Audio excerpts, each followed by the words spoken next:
Good afternoon, everyone. This is Tulio Siragusa with DojoLIVE. Welcome to the recap show. It is Monday, September 28th, 1 p.m. Pacific, 2020. Here we go, guys. Welcome back. I'm joined by Kim Lantis in Hermosillo, Mexico, and Carlos Ponce in Waka.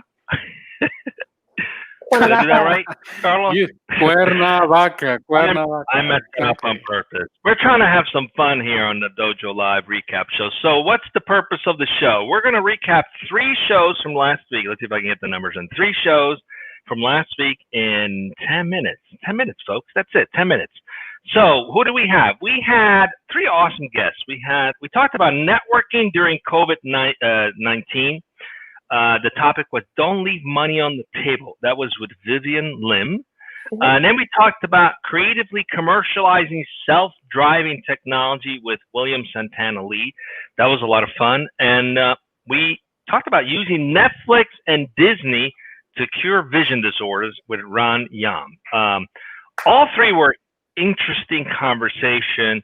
I particularly liked the one with Ron because it's near and dear to me. My son was born with nystagmus and strabismus, and at the tender age of 6, I was fortunate enough to find a doctor that could do some therapy. It was a very costly therapy, but could help with that therapy. So I was very moved by the idea that you could actually have, glasses that could help correct some of these challenges. In some cases, there are challenges that have no other correction, especially for people who might have had a stroke, for example, who have to wear a patch because they lose their basically the ability to see, to use that one eye.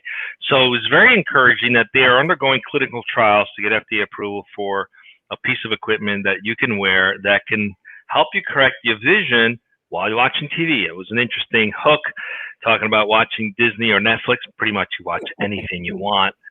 Using their equipment to make that work. So that's what stood out for me out of the 3 shows. What about you guys? Sure. Well, I liked all 3. I did not get a chance to co-host any one of them, but I did get to watch. I think there's a bit of a delay. Did I speak over you, Carlos? I'm sorry. Are we good? Carlos, you're I think we lost Carlos. We lost. So I'll just keep talking. Keep going. He'll come back. He's not on mute, guys. He's gone. He's gone. He moved up from mute to gone. Okay, go ahead. Very good. So let's talk about Vivian Lim. She is the CEO of a company called Bees, which is about making business easy, I think. But I love their logo. With bees, it's great.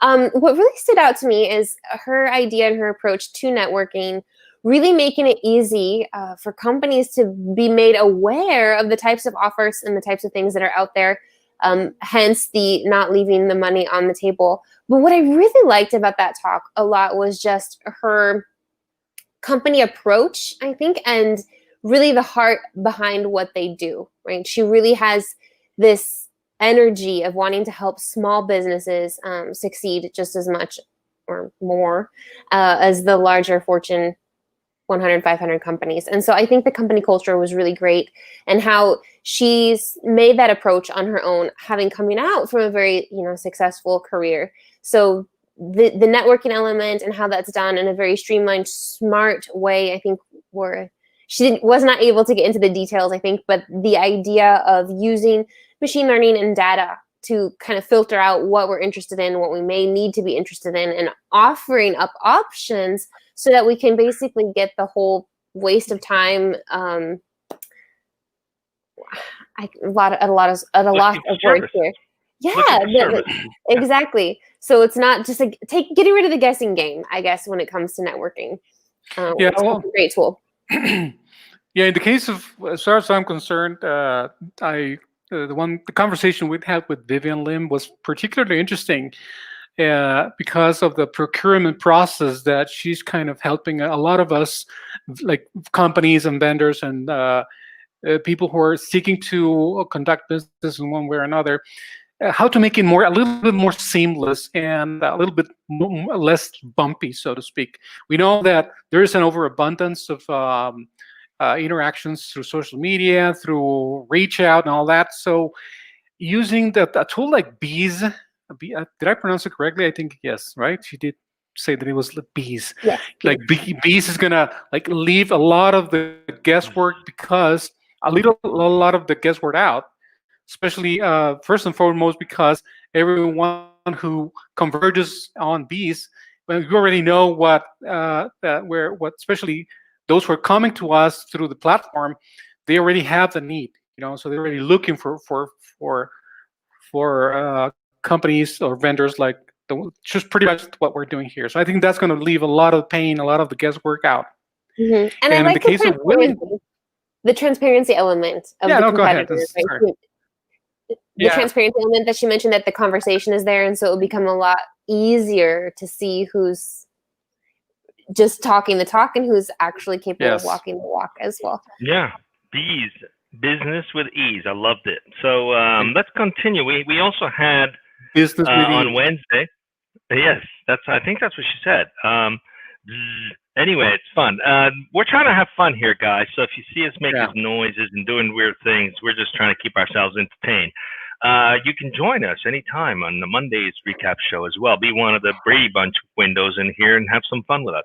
But anyway, the other show was with William Santana Lee, who's an ex-Ford motor company executive, who's taken self-driving technology and made it practical and usable right now by providing basically robots for security purposes who help, whether it's private security or police or state government, use these robots as a way to patrol areas at night, for example, or patrol areas that would otherwise potentially be dangerous, or certainly in areas like a mall, you don't have a risk of a robot getting any kind of viruses or getting sick, and basically creating more feet in the street, so to speak, in essence, for law enforcement and security professionals.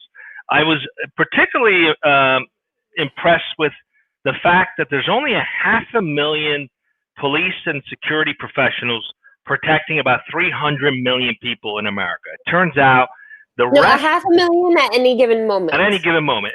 He mentioned 2 million, but with the 3 terms. But the 2 million are mostly federal agency, which have nothing to do with state and local work. So I think it's fascinating that there's really a severe lack of security help across the board. So having this kind of technology that can basically allow a security professional to replicate him or herself 4, 5, 6, 10 times over is fantastic for its intended purposes.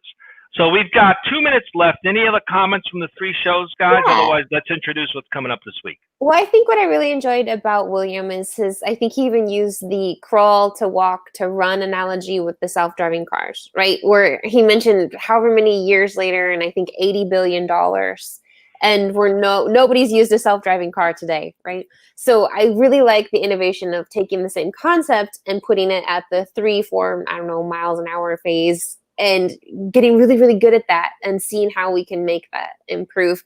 And I think there's a lot to be learned from there, right? We don't always have to rush out of the gate, and maybe that temptation can actually hold us back sometimes. So I liked that. Yeah, it's fantastic. There's always those who are sort of selling the dream and building towards the dream that may not happen until 10 years or 20 years from now.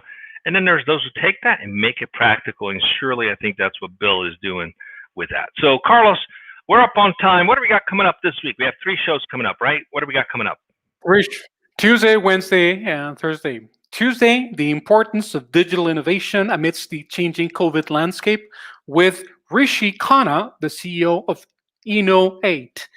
Then Wednesday, how data science is opening new doors in energy efficiency with Nishant Sanghavi and Alex Corniglio, the CEO and CTO, respectively, of EnergyX Solutions. And finally, on Thursday, accelerating your authority, 4 steps to winning over your industry with Michael Gasiorek, from the founder and CEO of Truth Cartel. So we have a full week this week, guys. We look forward to it. Look at the clock, guys. Let's see. There it is. We did it. See you guys.